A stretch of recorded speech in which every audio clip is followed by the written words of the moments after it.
What's up, everybody? My name is Stephen Heitter. My co-host to the right is Hunter Doyle, and this is the Analytically Incorrect Football Podcast, guys. Welcome to episode number 2.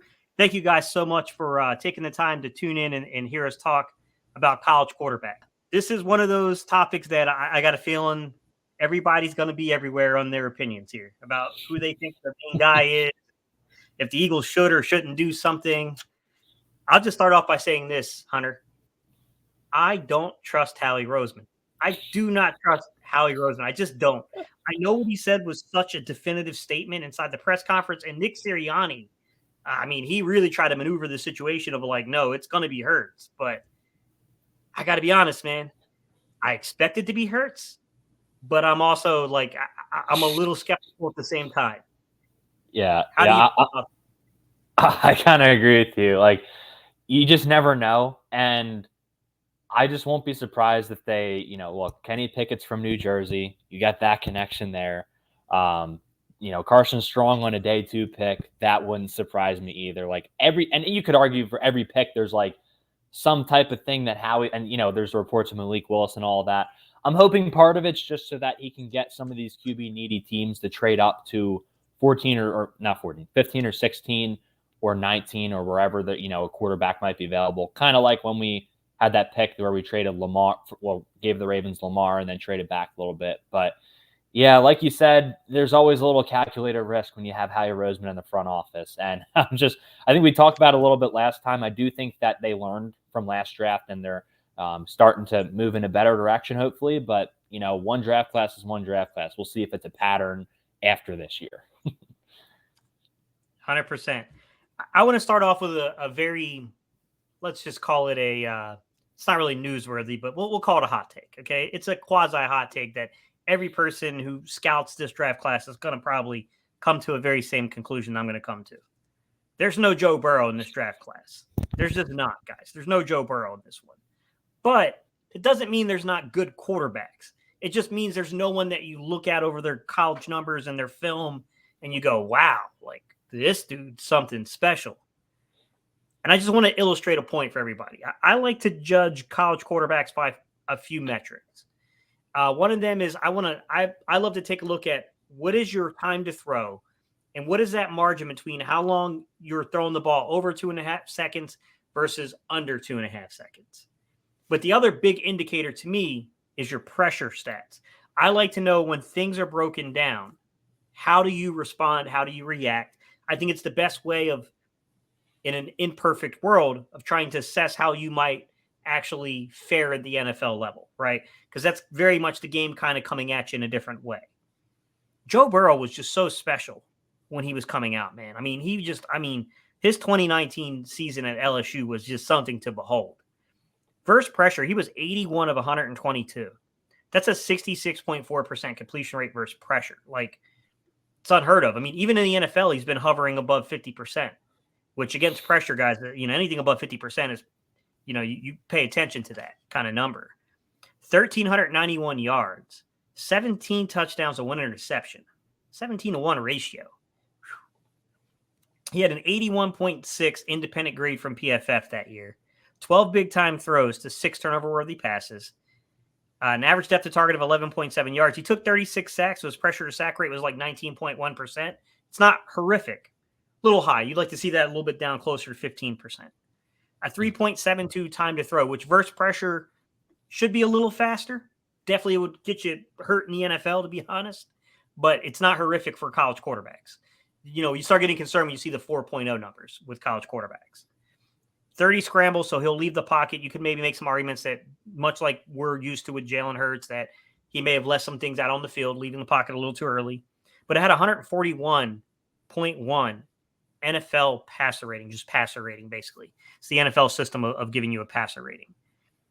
A perfect score is a 158.3. This guy had 141.1 versus pressure. Like, you just don't see this kind of production. And, like, if I were to say who's the closest thing in this draft class to being the sure shots, in your opinion, of a, Joe Burrow or, Deshaun Watson, because I thought Watson was definitely I always felt like Watson was going to be good when he got to the NFL. I couldn't predict all the other stuff that happened, but I felt like the play in between, what goes on the football field, he was going to be quite good.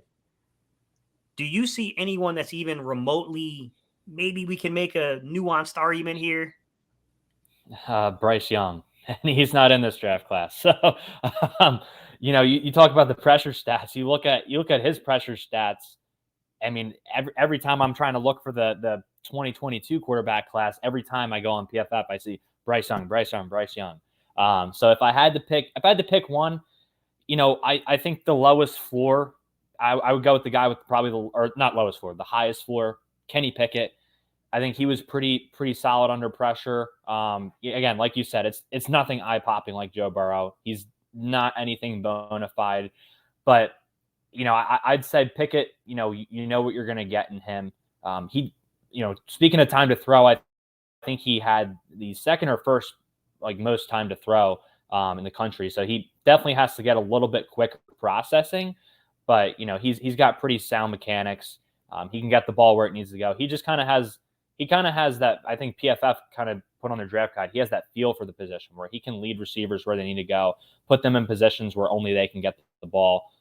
He has some pretty good poise back there. It's just concern with him is the jump he took from second to last year to this year, kind of like Burrow did when, at LSU had not the most flashy year in his second to last year and then just had an insane season. Obviously not to that caliber because Joe Burrow won the national championship and had a absolutely ridiculous last season, as you mentioned. But Pickett's probably the closest I would say to, that, but I don't even think there's really much of an argument there in terms of a franchise guy.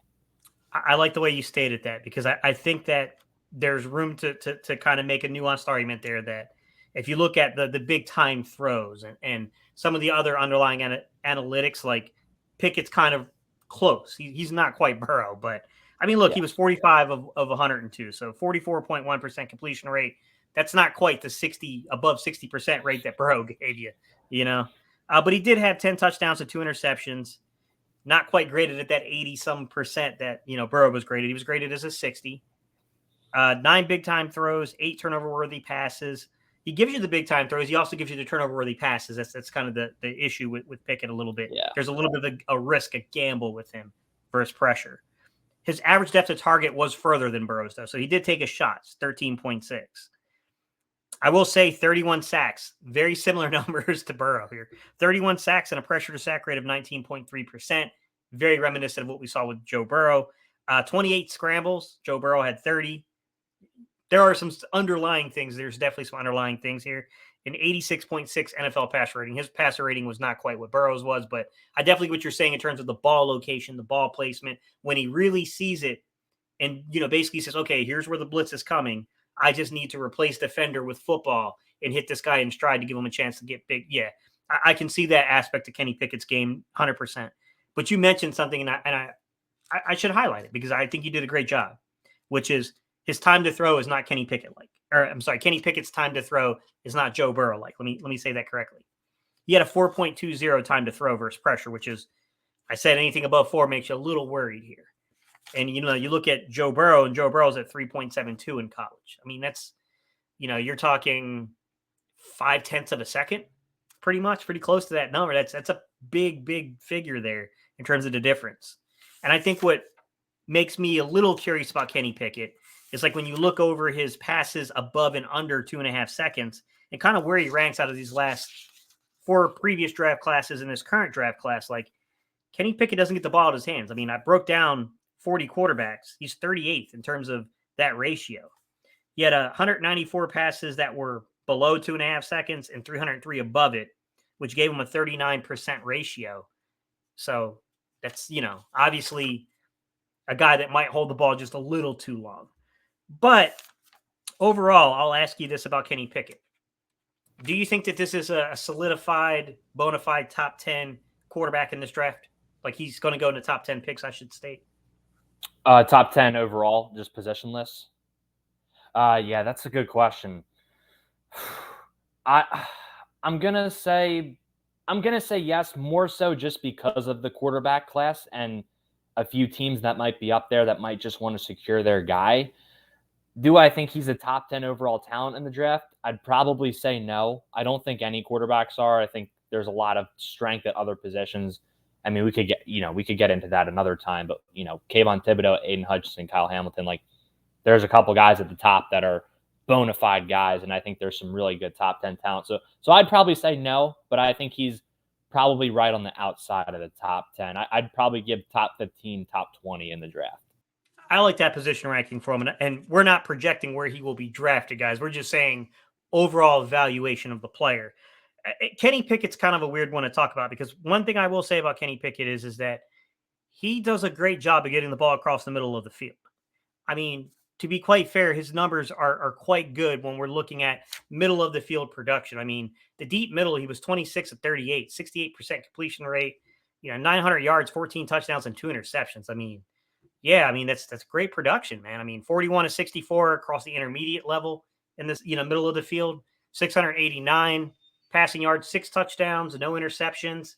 And then, you look at the short center, he's 91 of 117, which is 77.8% completion rate, 939 yards, 9 touchdowns, 2 interceptions, like crazy, crazy productive across the middle of the field. But I will say that when you look at his overall numbers, the overall numbers in terms of the depth, he lived off that short area, that under 10 yards area where he was 153 of 194, 78.9% completion rate, 1,400 yards, 10 touchdowns, 2 interceptions. That's where he made his money, honestly. Like everything else is below 60% in the completion rate in terms of the intermediate and the long. How do you assess him as a prospect going into the pros? I mean, what is your feeling about him? Yeah, like you said, kind of living underneath. We talked, I think at least one thing I expected from Sirianni when he came into Philadelphia, and not just relating this to the Eagles, it's going to connect to the whole NFL, but, creating that yards after catch for his receivers. I mean, Kenny did have Jordan Addison, who he had great chemistry with at Pittsburgh, who's probably going to be a really good draft pick in 2023. So, yeah, I would agree with your assessment. I think he's going to be a guy like distribute kind of that point guard type of role. Get the ball out into your playmaker's hands, but also, like you said, rip it and grip it. He can step off that back heel and just rip it into the middle of the field and hit that backside dig if he needs to. So I'm not sure, deep ball, I'll be honest, I haven't watched enough of his deep ball to be honest to make like a really clear distinction on what that is. So I'm not going to speak on that. But from what I've seen, at least on live TV and going back and watching him a little bit, the short and intermediate areas where he'll thrive. So any offense that can kind of emphasize the yards after catch, I think he'll translate well into. I don't think he's scheme limited in the NFL. I think he'll be able to kind of adjust. Like he can play in the pocket, but also can escape and be a little bit mobile if he needs to. So I think he does open up the playbook a little bit for you, and I think he's going to be able to play within the style of a pro style offense in the NFL. I want to switch it up a little bit here. I don't want to go to the very next usual suspects that we normally bring up in these conversations. We'll get to all of them, everybody, but I want to talk about maybe some of the risers and the people that maybe didn't get as much fanfare and things like that, and maybe the more complex breakdowns. And I'll go first, and I'll give you one guy that I think is interesting as a prospect. I don't know that they're ever going to be a starting quality quarterback in the NFL, but if you're a fan of Gardner Minshew, this guy kind of has that vibe to him in terms of like what he can do on the football field. And to me, that's Bailey Zappe, who doesn't have a strong arm, but he's very much like, okay, I'll keep you on track. I'll play within rhythm of the offense. And, I'll keep everything kind of together. I'll hold the ship down for you if need be. I can see him being a very decent backup in the league. And, you look at pressure, his pressure numbers weren't great. I think that's the area where he would have to improve if he's ever going to be like a bridge quarterback, like guy that starts more than like 3 or 4 games in a season. He would have to drastically get better versus pressure, in my opinion. But he was 31 of 68 on the season, which is a 45.6% completion rate, 382 yards, 2 touchdowns, 1 interceptions, only 4 big-time throws. You can kind of see that shifting down. And Bailey Zappe's the guy who threw the ball a lot. So only 68 attempts tells you that he gets the ball out quick because this guy had like over 600 attempts, I believe. It's something ridiculous like that. And he got through the football a lot. 3 turnover-worthy passes, an average depth of target of 8.5 yards. He's not trying to beat you down the field. 15 sacks, a pressure to sack rate of 16.5%, conducive to a guy getting the ball out really quickly. a 3.89 time to throw versus pressure. Not quite Joe Burrow numbers, but not far off of that because he's making quick executive decisions out there. 8 scrambles. He's not even trying to run the football. he's hitting that rhythm step and getting the ball out of his hands. And a 67.2 passer rating versus pressure. Pressure is where he's got to get better. But I do know that this young man can play on time with your offense. And if you're looking for a guy that's going to get the ball out fast, out of the 40 quarterbacks from the 4 previous draft classes and this current one, so 5 years, Bailey Zappe ranks 5th in terms of the ratio of, 2.5 seconds under it, 2.5 seconds over it. He threw 440 throws under 2.5 seconds to 242 throws over 2.5 seconds, which worked out to a 64% ratio, which ranked 5th overall. The only guys ahead of him were Trevor Lawrence, Daniel Jones, Davis Mills, and Deshaun Watson. Quick thoughts that you have about Bailey Zappe, and then we'll get to your surprise player. It's really funny you mentioned Gardner Minshew because literally earlier today I'm looking at him. I'm like, volume passer. You look at Gardner Minshew with Washington. I believe Mike Leach was the coach there when Minshew was there. That's exactly what I thought of. He's a guy who's going to throw the ball 50 times a game, almost every game in college. But like you said, he doesn't have the arm strength. I think PFF mentioned that he left a Hail Mary short for midfield, so that's a concern. But he can place the ball pretty well. Like you said, he can play in time and in rhythm of the offense. So I think he's a guy who you have him kind of on the bench. A lot of people suspected CJ Beathard was going to be that kind of backup type of guy who would succeed for years to come. I'm not sure he's exactly stepped in and fulfilled that role of being a successful backup, but he has stuck around in the Shanahan offense. I think Zappe may be able to be a little bit more than that. And, like you said, what he offers you kind of in terms of playing in rhythm, I think is big in terms of his translatability into the NFL and getting the ball out quick. I think that's really huge for him. Yeah, I agree with you. I think that's his saving grace, right? Is he lacks the arm talent, but we know that he's a rhythm thrower. Like he's going to hit that rhythm step and the ball's going to come out. He's going to make that executive decision, and you're not going to worry about him being off schedule too much or too often with your offense. Now, I will switch and I'll ask you, who's the guy that maybe declared late or just hasn't got enough attention in your opinion that, maybe they're not the upper tier of this draft in terms of first round valuation, but might have a shot in the NFL? Yeah, I'm a big Caleb Ellaby guy on day 3. Western Michigan, they've been able to turn out a couple prospects here and there, like Corey Davis. I believe Greg Jennings came out of there.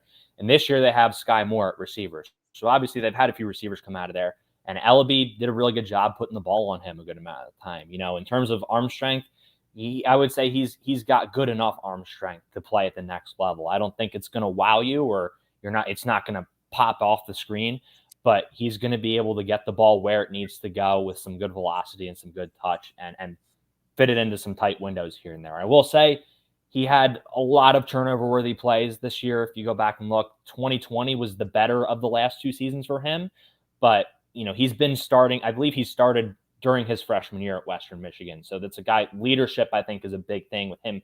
And we'll get to Desmond Ritter, too. That's a big thing that people have raved about with him. Ellaby kind of has that factor to him, too. Small school guy. He's got a chip on his shoulder. His footwork really improved over the past few years. I'm sure there's more work he's going to do with that.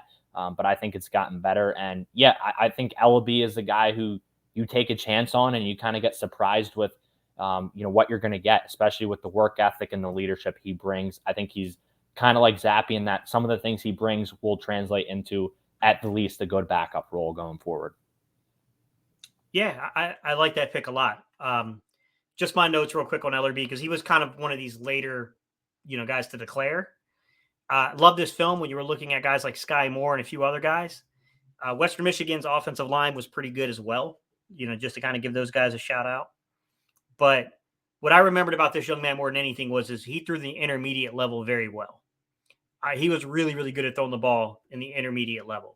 As a matter of fact, I think he had 120-something passer. I don't have it in front of me, but I think it was 120-something passer rating on the intermediate level. So, the young man definitely was over 60% completion rate. He had hit 7-8 touchdowns, had less than, 3, it was 2 or 3 interceptions somewhere in that area, guys.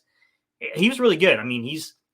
He's a guy that I think a lot of the early reporting I got was from people that maybe weren't as familiar with his game. So there were some assumptions being made that I think were incorrect about Allerby, because I do not think that he came out of high school as labeled a dual threat. He's not really a dual threat quarterback. That's not really his game at all.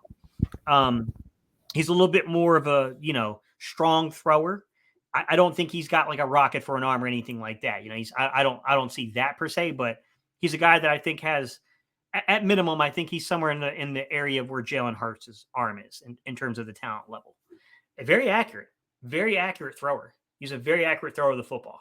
That is one thing that did stand out to me, is like, okay, this guy really understands the importance of hitting a guy in stride. He gets leading your receiver and putting the ball in the right location. So yeah, I mean, I love that pick, man. That's a really, really good pick. I guess we can jump back in here and we'll cover one of the bigger names here. And this is going to be probably a more complex conversation. But as you look at the, everyone's favorite quarterback of recent, and I like him a lot too, to be fair, Malik Willis. What were your thoughts about Malik Willis coming out of Liberty? Very athletic. The guy is going to go out there. You're going to design quarterback runs for him. And I believe he had, if I read correctly, 135 broken tackles, or it was definitely over 100. I know that for a fact. That's unbelievable. The guy, when he gets out in space, you're going to, like some of the stuff with Jalen Hurts, like you're going to design some QB power stuff for him, some bash counter. You're going to throw some of that stuff at Malik Willis in his rookie year, at least, to have him as that kind of running quarterback threat to involve him in the run game. And the thing with him is, arm strength is also, I think, people might disagree with me. I'm interested to hear your thoughts. I think he's probably got the strongest arm in this draft class for quarterbacks. He can get the ball down the field. The only thing is the accuracy and decision-making when he gets the ball down the field, or when he tries to throw some of those back shoulder passes. Granted, part of that was also due, like you said, this is a complex conversation, because part of it's also due to, one, the structure of Liberty's offense and, the talent level he's playing with. Because even when you go up again and watch kind of his tape against a Power 5 school like Syracuse per se, which I was watching a little bit earlier today, that's still tough to make some, assumptions because of the talent he's playing with and the lack of ability they kind of have to go up against. Like Syracuse has had a couple guys drafted out of their secondary into the NFL, going up against these Liberty wide receivers who probably have no business being on the field with them. So that, I think, is something that kind of benefits Willis, and that you don't really know quite what you're going to get. I know this has kind of been, a big thing. I would agree with it. I think he's kind of a project like Trey Lance coming into this upcoming season. You're going to need to give him time. And there's just a couple balls here and there that come out a little bit wobbly. And you even saw that with Lance in his rookie year too. There's things you got to get cleaned up. The footwork's definitely a little bit sloppy, but let's say like 3-4 years down the road, you put this kid in the right situation, you might really strike gold. If he doesn't end up in the right situation and, ends up no shot to Detroit, but ends up in a situation like that. I'm not saying their current staff, but, previous staff, where he just kind of ends up in a terrible situation, you might get some really, really ugly results. So it's really a hit or miss for me, but I think the raw talent is there, and a lot of his mistakes are fixable. I think it's a really interesting contrast on the topic of Malik Willis, of looking at the structure of quarterbacks and the way they've been drafted of recent, the last 4 or 5 years in particular, in the way the AFC has gone, the way the NFC has gone. And of course, there's outliers like Tua, and things like that, of course. Although I will say Tua is probably a little bit more of he can avoid the rush, he can elude it, but he's not quite Jalen Hurts. He's not quite, what I think Trey Lance will be in the NFL. He's not quite, he's not Kyler Murray. But that kind of brings me to the conversation of looking at these guys, in the NFC, and just the type of quarterbacks that are coming into the NFC. And we'll start with, you got Jalen Hurts in Philadelphia, but outside of Jalen Hurts in Philadelphia, you mentioned a guy like Trey Lance. And I think that's a really great comp, to be honest with you, because Trey Lance makes a ton of sense to me, because Trey Lance and Jalen Hurts were both these somewhat bigger framed quarterbacks, right? I mean, you talk about different statures and height and what that frame is, but Jalen Hurts is easily 225 pounds, and he's very much, he's built more like a linebacker. You just look at the cast of characters here. Jordan Love, that's in Green Bay, Trey Lance in San Francisco, Kyler Murray in Arizona. They got Jalen Hurts in Philadelphia. Chicago has Justin Fields. I guess what I'm alluding to here, beating around the bush to get to, is that it just feels destined that somehow, some way, Malik Willis is going to end up in the NFC. That's what it feels like to me, just given the nature of how these two conferences have stacked quarterbacks. Because you go to the other side, you got like Mac Jones and Joe Burrow and Justin Herbert. It's a completely different feel in terms of the way the quarterbacks are out that way. The outlier, of course, being Josh Allen, being the outlier, because Josh Allen definitely feels like maybe they should just move Buffalo to the NFC because he seems to fit with the rest of the model out this way. I think you hit the nail on the head, right? Tremendous talent. Probably has the strongest arm. I'd say it's between him and Carson Strong. I think they're both very, very strong arm quarterbacks. Not particularly good versus pressure, guys. 38.9% completion rate, 28-72. 4 touchdowns, 4 interceptions, 13 big-time throws. At least he hits big-time throws versus the pressure. I mean, if you're going to be flawed, you better have some playmaking ability if you're going to be flawed like that. 8 turnover-worthy passes, average depth of target of 16.3 yards. I mean, he takes his shots down the field, clearly, versus pressure. 51 sacks, though. 51 sacks for 30.5 pressure to sack rate. The only other person in terms of the pressure to sack rate that I've really broken down that's like crazy high on that number is really like Kenny Pickett. Well, no, Kenny Pickett's like 19. Sam Howell.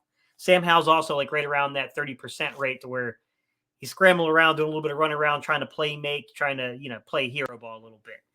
And I definitely think that's part of it, guys. I think that's part of the struggle with quarterbacks is trying to figure that part of the situation out. He had a 4.63 time to throw, which, a 4.63 time to throw is a tremendously long length of time to stand in the pocket and try to throw the football. When you're at 4.6 seconds, guys, like that's an eternity in football. Scrambled the ball 48 or 44 times, so he left the pocket 44 times at a 59.5% NFL passer rating. A long way to go. Long way to go in terms of the development. Definitely like a Trey Lance type where I think he would be better in a situation where he can sit for a year or so. I think he needs to have the game slow down for him. I'm curious, who do you think's a good fit for Malik Willis? I know I said New Orleans I said NFC and I was alluding to New Orleans, but I'm not too sure New Orleans has the consistency at quarterback to sitting for a year. But do you see a scenario that makes sense to you in terms of, how you would put Malik Willis into a system? Yeah, well, first off, sorry, I had a little crumb on my screen and clicked leave studio by accident. But as far as fits go, I don't know if I have a specific team in mind. I mean, just kind of talking about the QB carousel and the teams that might be looking for a quarterback, maybe a Carolina. I know their coaching staff isn't in a great spot right now. They had to fire Joe Brady, which, I didn't look into the situation in depth. On paper, it felt like kind of a scapegoat move, at least looking at it from an outsider perspective. But if things kind of get figured out there, they do have weapons around him. They don't have the offensive line, which that's a concern because, like you said, the pressure rates is also partially due to him just not picking up the blitz, which we mentioned with Kenny Pickett is something Kenny Pickett really excels with. And then I know Pittsburgh has been one that's been talked about a lot for Willis. Again, another team that probably has their offensive line issues here and there, after having a great offensive line for a number of years, it felt like. But they've got a few weapons there. They've got Najee Harris to kind of take pressure off him. And, you give him a year to kind of sit in that situation. And then maybe, get some guys in the draft, maybe kind of have a team around him. So those are the two teams that kind of come to mind, but that's not necessarily based off of scheme fit. It's more based off of QB need.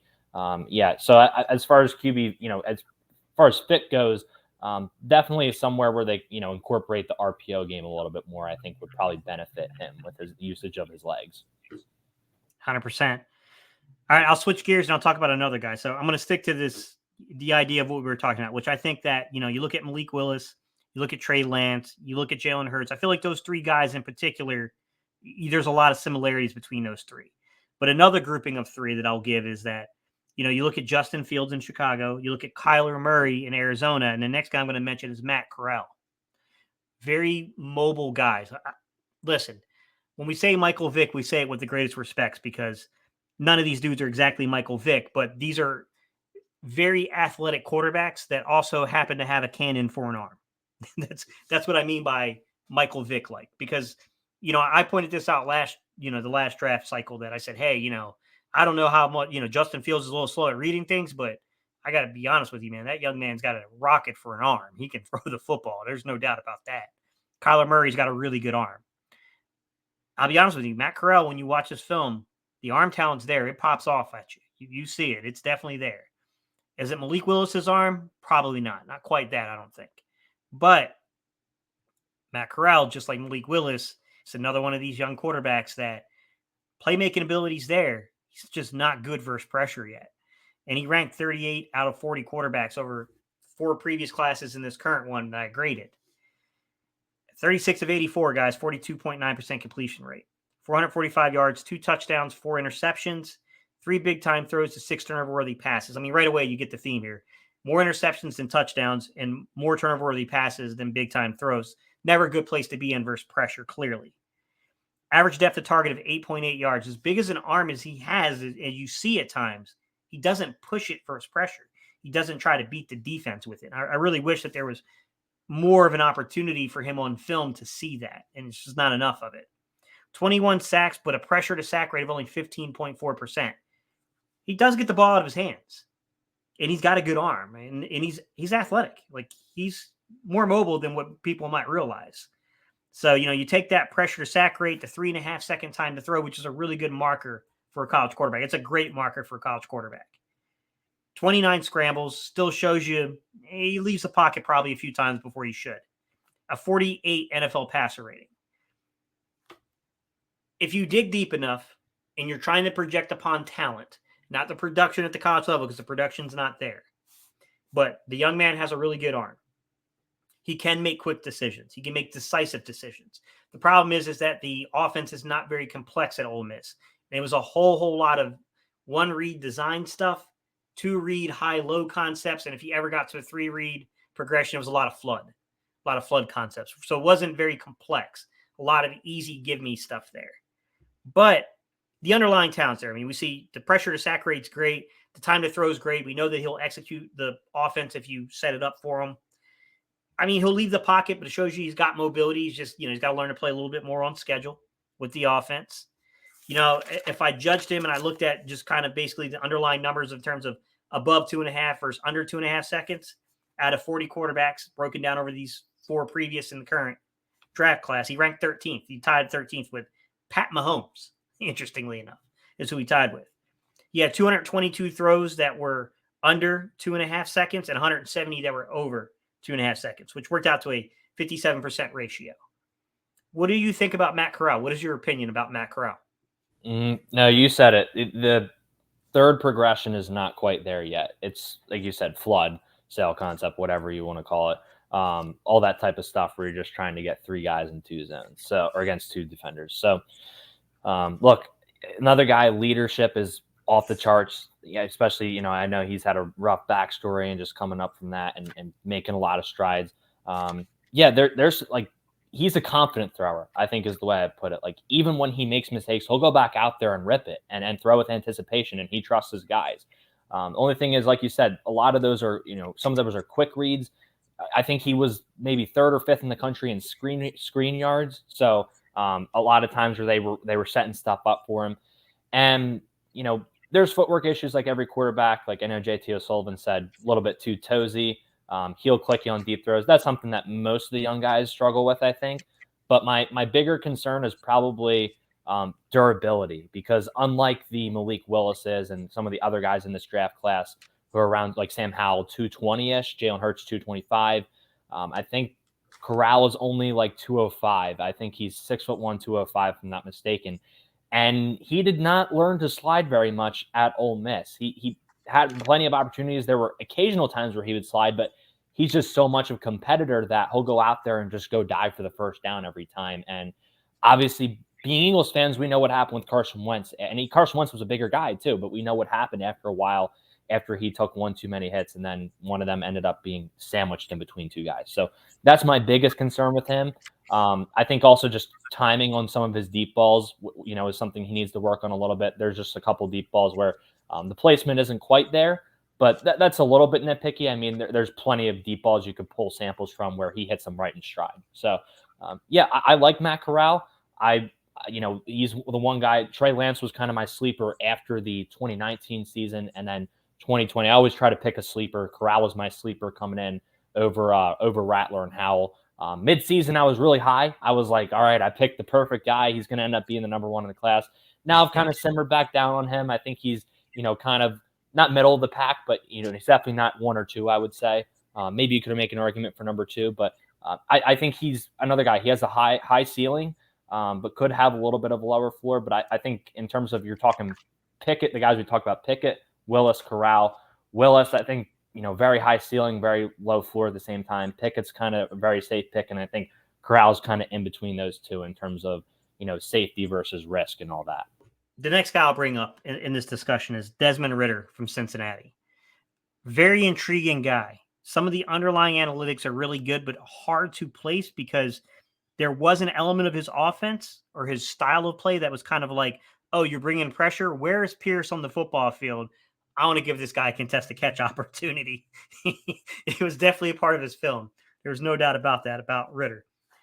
Versus pressure, he was 27 of 63 with 42.9% completion rate. Not the highest, but pressure makes us all human as quarterbacks, to be honest. Unless you're Joe Burrow. 522 yards, 6 touchdowns, 2 interceptions, 5 big-time throws, 4 turnover-worthy passes. You'd like to see a little bit more production there, but what I think is encouraging is when you look at his 14.6 average depth of target. He took his shots. Like I said, there was an element of where's Pierce, get the ball to Pierce. See what we can do here. 27 sacks, though. It's 26.7 pressure to sack rate. He's got to work on that. He's got to definitely work on getting the football out a little faster at times. But I will say, when you judge the time to throw, and here's the kicker, this is what makes this complex. 3.46. By far, he has had the fastest time to throw versus pressure of any quarterback that we've graded so far. So there is an element of holding it too long and getting sacked, trying to get the ball out there to Pierce and contest to catch things. But if you judge the totality of the work, he is faster at it. He will get the ball out of his hands pretty quickly. So 11 scrambles. He doesn't look to run right away, which is a good sign. A 90.8 NFL passer rating. The NFL was pretty high on him. I mean, it's not above 100, but given the underlying numbers of only having a 43% completion rate, basically, that means that they liked what they saw on the film. That's fairly high. What are your thoughts about Desmond Ritter? Like, what did you think about him as a prospect? Yeah, I think you kind of hit the nail on the head with most of it. He's a fairly quick processor, like you said. I think overall, just outside of pressure, I think he had the 6th or 7th fastest time to throw at exactly 2.5, ironically enough.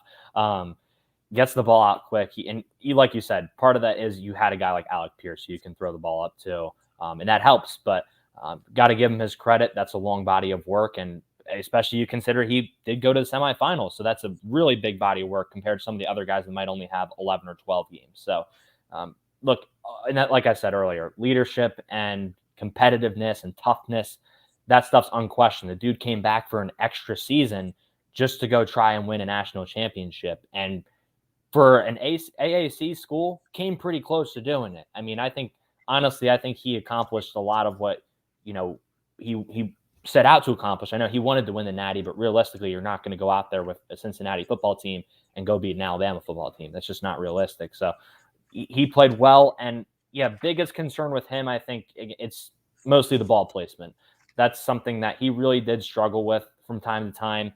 It's something that kind of scared me away from him last year when we weren't sure if he was going to return or not. And I think it's something that can be cleaned up. Like, again, we talked about kind of the short and intermediate throws. You can kind of get him in a rhythm with that and then hopefully develop the rest of the game down the road. It's something that's hopefully fixable, but he's not the youngest guy either, like Pickett. So that's something where that might scare a few teams away. I'm not too concerned about age. I think these guys at the end of the day, they're coming to the NFL. You evaluate them as so. They're going to be rookies no matter what. There's nothing like NFL experience. So getting on the football field is going to be crucial for him. But I'm interested to see what he does. I'm not sure if I really lean any which way with him, but I think his attitude and, the way he's able to kind of lead an offense and get the ball out on time and in rhythm, like we talked about with Pickett a little bit, or not with Pickett, with Zappe. more so with Ritter, I think will really help him to stick around in the league, at least as a developmental guy the first couple of years. All right. I'll say one nice thing about a UNC player, and that's all you guys are getting. I'm sorry. Sam Howell. Sam Howell, UNC. Look, he's probably going to be one of the 3 or 4 quarterbacks that come off this board fairly early, somewhere between the first and second round, more than likely. I'm not saying he can't slip further than that, guys, but that's why I think his perceived value is his first or second round. Sam Howell is very complex because I do think that this young man understands how to read defenses. With that said, I also think this young man has he showed this year in particular with the issues he had with trying to replace weapons on that offense, right? I mean, De'Ami Brown left. They lost their slot receiver, whose name's slipping my mind right now. They lost, Michael Carter. They lost Javonte. Sorry, say that again. Daz Newsome, exactly. Yeah. They lost Javonte Williams. They lost a lot of weapons on UNC's offensive side of the ball here. With that said, this young man was 33 of 75, a 44% completion rate versus pressure. 8 touchdowns and 4 interceptions, 561 yards, 6 big-time throws, 8 turnover-worthy passes. I'm going to get to a theory I have about him and what happened here. Average depth of target of 15 yards. He took his shots down the field. 49 sacks. Him and Malik Willis, man, could make highlight reels of just being sacked. It's ridiculous, man. Pressure to sack rate, 31.8%. It's never good, guys, when you're crossing not only above 20, but crossing into 30. Not a good place to be, guys. And here's the crazy thing. It's not like he held the ball like 4.2 seconds. He held it 3.82. So time to throw a 3.82, which is a little long. Certainly can't do that in the NFL level. But to be fair, there's been other high-level quarterbacks like, you look at Joe Burrow's 3.72 seconds, where it's just a 10th of a second longer. Like, we're talking about this is how football is played. We're talking differences in tenths of a second getting you cooked for a 31% sack rate, which definitely hurts you. My theory with this is when you look at Sam Howell, there's a high-level football player here. There's a guy who definitely is probably a little bit more advanced than the other guys at understanding coverage. This is a young man that has been involved in football camp since he was very little, little Sam Howell out there playing football. With that said, I think there's also an element of hero ball that got revealed to us. When everybody kind of left, he took the onus of that offense on himself, and I think it burnt his draft value a little bit. I think there was a time where Sam Howell was probably projected as a clear-cut top 16 pick. Maybe arguably top 10, maybe top 5, to be honest, depending on exactly how you viewed him. But certainly in the top half of the first round. It might still happen. I think that's a possibility still, but it's not a guarantee anymore. I think he can be as late as, the end of the second round, to be honest. I think could technically happen just as likely. What do you think about Sam Howell? What's your opinion, Hunter? Mm-hmm. First off, I think he throws a really nice 9 ball down the sideline. That's one of his strengths for sure is getting that ball placement there. RPO game, very good too. That's a lot of these guys, but especially with him, I think, he does a good job with that. Like you said, I think sometimes I think the hero ball is a really good point because I think sometimes when he doesn't see what he thought he was going to see post-snap as he did pre-snap, he kind of panics a little bit. And, that's something, if he's going to see coverage rotations in the NFL and just make some predetermined reads, that's obviously not going to work out. They'll throw weird stuff at him all day long. I mean, these are, guys who've been defensive coordinators for years on end who are going to make it really difficult on him. So that's definitely the concern there. But like I said, throws a really nice ball outside the numbers, I think. And that's really what I think is what he's going to excel at the NFL. As far as the rest goes, I think there's some things he's going to have to learn in terms of, running a full NFL offense too. Most guys will, but I think especially him it was kind of limited to the deep ball a little bit and the RPOs at times to where I didn't see too much else that, could really evaluate. But again, it depends on what games we're watching. We're all watching different games of these prospects and we haven't watched every single game yet, but that's at least what I saw. So yeah, anticipation in a bad sense, I think is something that could eat him up. But yeah, the arm talent is there. I think that is something that, like we talked about Corrral and Willis, it might not pop up the charts quite like them, but he can drop the ball in the bucket if needed. Absolutely. The other thing I'll say about Howell is that while I feel like he understands coverages, he gets it. kind of you alluded to it, which is when you put pressure on him, he can come unglued. Same thing with Pickett. I think Pickett's kind of the same way, where if you pressure Pickett, you can get Pickett a little frazzled too, to be honest. I don't really know what to make of it because, like, I thought anything under 10 yards, this guy would just absolutely tear teams apart because he's very knowledgeable. He knows how to play from rhythm. It's not his game. I wouldn't call Sam Howell a rhythm thrower per se. I don't think he's a 3-step get the ball out type guy. I think he's a guy who likes to push the football, to be honest. With that said, I think he has the ability to do it. He can read the coverage. He can do it. He just wants to be a playmaker. I think is the issue. That's the hero ball element that I was talking about. He misses pushing the ball to De'Ami Brown. Clearly, that's what he wants to do. With that said, 3 interceptions from at line of scrimmage to 9 yards. For a guy who should be pretty well accustomed to reading coverages, yeah, you know what I mean? Like 3 interceptions is a high amount. It's a high amount in under 10 yard, area. Like, to me, that sounds like you got pressure in your face and you saw ghost and threw the ball where you shouldn't have thrown it, in my opinion. I'm curious how he's going to do in the NFL because I definitely think he's the long shot that might beat the odds. I could see him beating the odds because I think the underlying talent is clearly there. I don't know if you can rein that hero ball back. And maybe we're viewing it because we're Eagle fans and we saw this with Carson Wentz. Maybe we're jaded. Maybe we're jaded to guys like this. And, there are guys like Josh Allen and these dudes that get it together. Not everyone's, a Carson Wentz example. But I don't know, man. I mean, like the hero ball thing, like, does that bother you with him? Do you think that that's something that might turn some teams off to him? Definitely. Look, I think you hit the nail on the head when you talked about the losses at positions. I mean, De'Ami Brown, I really liked him going into last year's draft.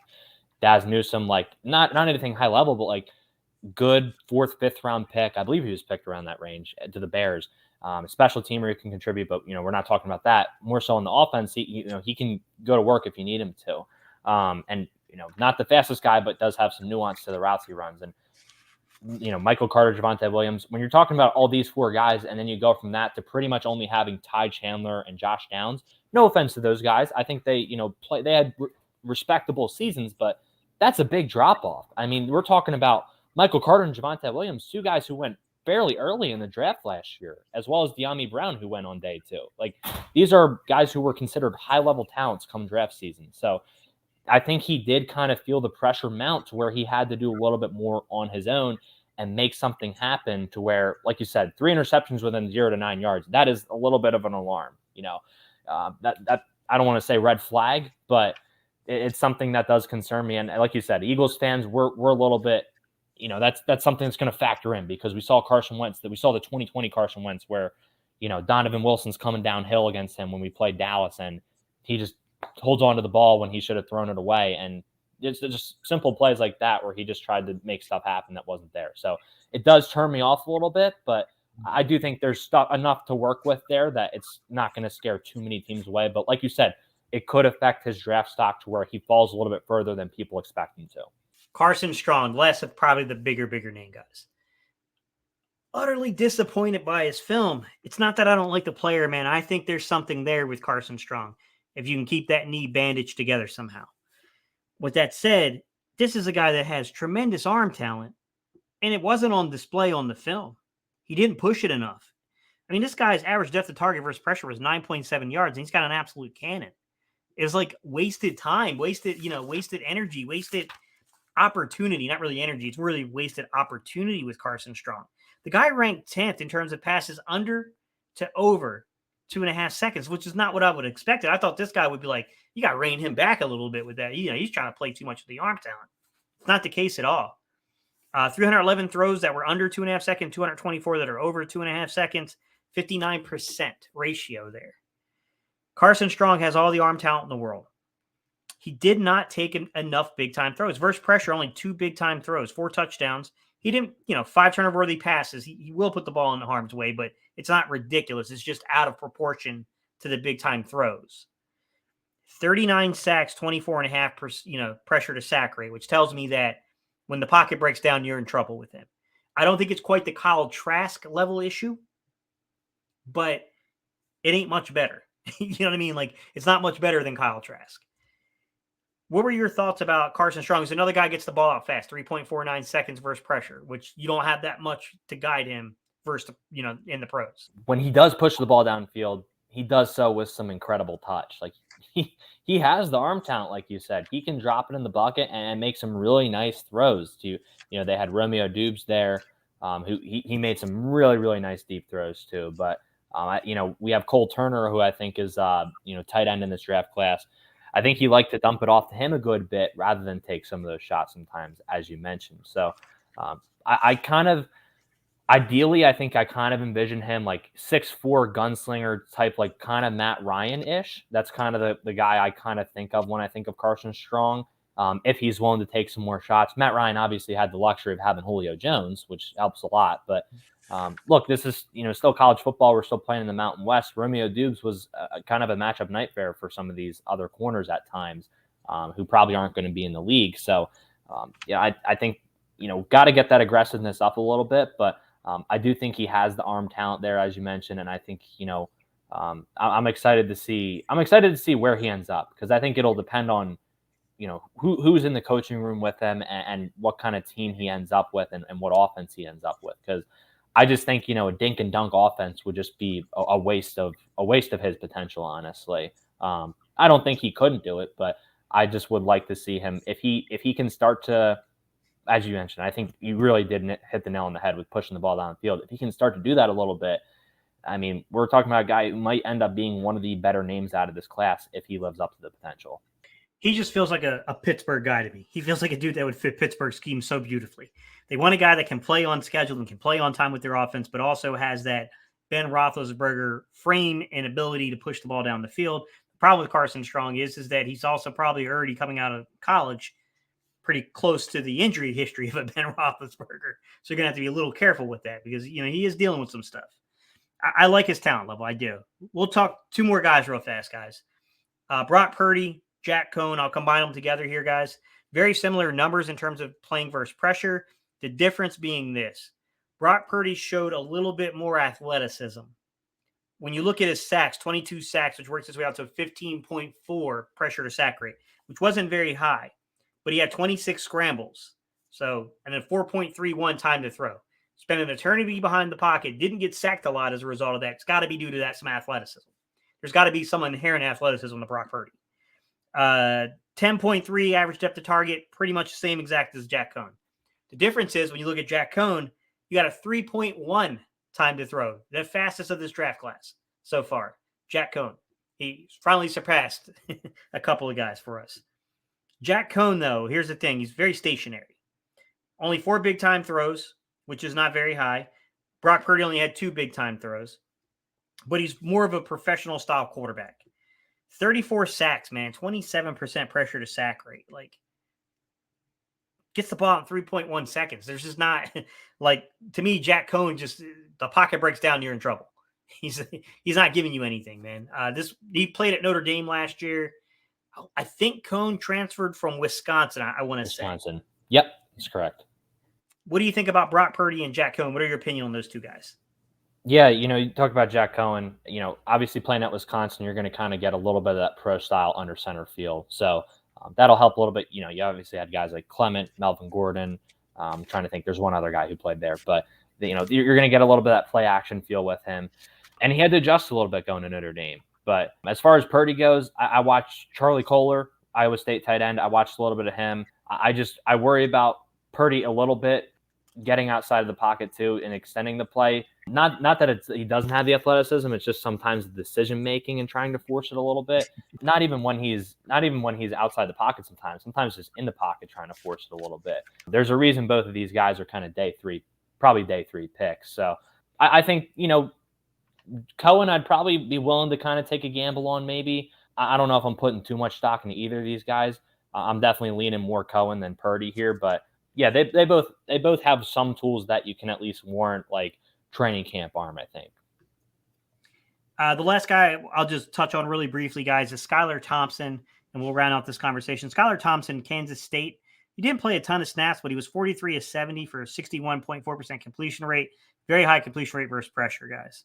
641 yards, 3 touchdowns, no interceptions, 6 big-time throws, 6 turnover-worthy passes. So although he didn't throw any interceptions, it doesn't mean he didn't put the ball in harm's way. He definitely did. Average depth of target, 9.2 yards. He wasn't pushing the ball down the field, guys. 18 sacks, which works its way out to a 19.1%, kind of rate. It's right around the average, just slightly above it. 3.8 time to throw. It's not horrible. It's not horrific. It's under 4 seconds. Still got a ways to go, though. He's got to get that down 3 to 4 tenths of a second. 16 scrambles and 105.7 passer rating versus pressure. I wish there was a bigger sample size for Skyler Thompson. I definitely think there is a excitement there if you're looking at a late day 3 pick that's just you're throwing something at the wall and you're hoping it sticks. There's some underlying data there to say, like, interesting numbers from this young man. Like, maybe some courage under fire here, a little courage under fire when it comes to pressure. Maybe that works out really well in a backup role in the NFL. I mean, I could see him kind of being one of those kind of heroes that comes in late. But here's the problem. He likes to hold the football. And that 3.8 versus pressure is not a good representation of his overall numbers. Because if you look at under 2.5 seconds to over 2.5 seconds, 78 passes under 2.5 seconds, 157 over 2.5 seconds, which is a 33% ratio, 40th out of 40th guys. He beat Jalen Hurts. Congratulations, Skyler Thompson. No, I'm joking. But yeah, he's definitely a work in progress. But just like Jalen Hurts, he had really phenomenal numbers versus pressure. I'm going to guess that I don't know this young man that well, but I'm going to assume there must be some athleticism here because that's a pretty incredible number for a guy who's holding the ball. Yeah, I agree with you there. He's definitely got a little bit of athleticism, and he's got a little bit of a swagger to him too. That while him and Minshew aren't comparable play style, he brings that kind of same energy that Minshew brings that you like out of a day 3 pick, and the confidence too. The confidence kind of oozes. So while I think there's some unconventional aspects of his game that he needs to work on, and some wild mechanics that he needs to clean up, again, like you said, it's like throwing the dart. Just throwing a dart out there. I'm willing to see if he can take advantage of a shot in training camp and kind of earn his way onto a roster. I think his confidence alone will keep him around for camp at least somewhere. 100%. I could see that. I definitely think that he's got a shot if someone gets injured and allows him to sneak his way in there, he's a guy to watch for, because if he can sneak his way in there, I can see Skyler Thompson lighting up a preseason game just because he's too he's like too arrogant to realize that the moment should be bigger than what it is. He's like, down 30 points. I got this. He's definitely got that air to him. You know what I mean? Like, absolutely. I could see Skyler Thompson, people going like, did you see this dude play in preseason? I could see it, man. I definitely see him being one of those guys. Yeah, kind of exactly. Like yeah, exactly. We'll round it out just to tie this into a nice, neat bow because we're going on an hour here. Let's go back to the original conversation about the Eagles. What do you think happens here, Hunter? Do you? I know I can't predict it either, but do you think that this is a better possibility than maybe he's been made of so far about us taking a quarterback early in this draft? Yeah, I really do think, I might have mentioned this at the beginning. I really do think part of it is that, there was reports that there was false stuff put out there to kind of, earn the trade back last year. I'm not sure how true those are, but I know Howie threw out or Barrymore was rumored to us that at 6 at one point, maybe not 6, at 12 or whatever it was. I think part of it is that because there's going to be teams in the first round. Anytime you have 3 first-round picks, there's going to be talks about that. I think we'll probably take one on day 3. That's where I'm at. Whether it's a Skyler Thompson, that would be something else to get him in the room. An Ellaby, a Zappe. I think one of those guys is a possibility. Day 2, maybe a Carson Strong, or let's say one of the top guys falls. Maybe the Eagles take a chance on one of them. But I think it's most likely they're going to stick with Hurts. Is kind of the conclusion I come to with this class. I don't think there's anyone who jumps out to me enough to where I'm like, all right, this guy's a definite upgrade over Jalen Hurts, where it's like, okay, this guy could be an upgrade over Hurts in the long term, but it's just really hard to project right now based on where they're all at in their progression. I agree with everything you said, but I'll add a little context so we're not just saying the same exact thing twice here. But I agree with everything you just said. I'll say the 2 guys that concern me. I don't think one of them should be there. I think Kenny Pickett is going before we pick at 15. I think he's going to come off the board before that. Mm-hmm. If he is there at 15, I'm concerned Like, I am concerned that Howie might make that pick. I generally have the same feeling you do, that they're going in with the plan that, okay, we're going to run this out one more time with Jalen Hurts. I think that they like Jalen Hurts a lot. I think that he did make some very, subtle improvements to his game last year. I think that if you look and you understand the numbers that he played versus pressure, it's not perfect, but he's a very, very highly rated player versus pressure. Now, he created some of the pressure stats because he left the pocket when it was unnecessary, and he's got to get a little better at that.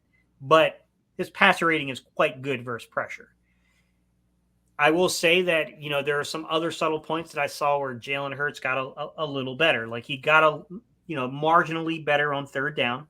I still think there's worlds to go before this guy becomes a, top 12 quarterback kind of consideration, one of those elite type guys in a conversation here. I think he's still got a ways to go on some of these very important markers like third down. It's complex, man. It's really complex when you break down Jalen Hurts because there's some footwork issues here. He's got to learn how to get to the rhythm step and get the ball out. He's got to learn how to read leverage. It's not really coverage as much as people are saying. It's more so him getting comfortable with the leverage of the corner and the receiver and knowing, okay, if I place the ball here, as long as my receiver and I are on the same page, this is a completion. I think that's going to be the next step there for him. And then I think Nick Sirianni has to give this man more autonomy at the line of scrimmage. Because a lot of times I'll see people who will put clips of plays up on, on Twitter and on all these different various platforms. And this guy's wide open. He missed the read. And it's like, yeah, I'm going to have to disagree with you because of the play structure. The one being is, the Quez Watkins one is the one that I've really got underneath my skin a little bit because it's a clear variation of smash to where you're hitching and then you're running an over route, which is the variation to the smash route. It's a high-low concept. Like, Quez Watkins is not a part of this read. The only way Quez Watkins is a part of this read is when I think it was either Gainwell or Sanders runs out and you clearly see that they're in zone, or I'm sorry, they're in man. They're in man coverage at this time, and you're expecting they gave you cover 5. You were thinking quarters or cover 2. So at that point, you would have to give your quarterback the autonomy at the line of scrimmage to say alert or, whatever the signal is to basically switch that play into I'm going to the man beater. We're going to the man beater. Quez, get ready for this. Get ready for this. And I don't think he has that autonomy yet. That would be an expansion of the offense that has to happen. The deep ball stuff, yes, guys, his footwork, it's bad. It's bad. He's getting his hips through late on throws. That stuff is all completely fixable. If we're the only thing we need to really iron out with like majorly going into past this year to the following year is his deep ball accuracy. We'll be in a really good spot. That's far easier to hash out than the other issues that are going on. I think that's where he's got to get a little better, in my opinion. It's in those things. He's got to learn how to play the leverage. He's got to learn to read the leverage and get the ball there and have that trust with the receiver. That comes into knowing those progression reads and hitting that rhythm step. And if it ain't there, then make that decisive decision. If it ain't there, to then hitch and get to the second read. Because I do think that there were times where he forced it. The corner play to Devontae Smith, where he broke down the play and explained why he did it. And said, hey, it was designed to go here. I know that. I'm sorry, no, that was a different play. I apologize. He threw into double coverage, and then you look at Gainwell, and Gainwell came underneath. If he hitches there and gets to the second read quickly enough to see the leverage, hitches, and it gets to the second read, it's a touchdown. The one where there's Devontae Smith, that's more of a coverage concept. So, like, okay, they're playing quarters match here. There is a cover 7 principle, and I can't predict that this dude's going to blow the coverage. Like, everything about this told me that this should be open. That's why I went with the ball there. But yeah, I mean, there's definitely some little subtle things here and there that have to improve. There's no doubt about it. The one, like I said, the Devontae Smith double throw into double coverage.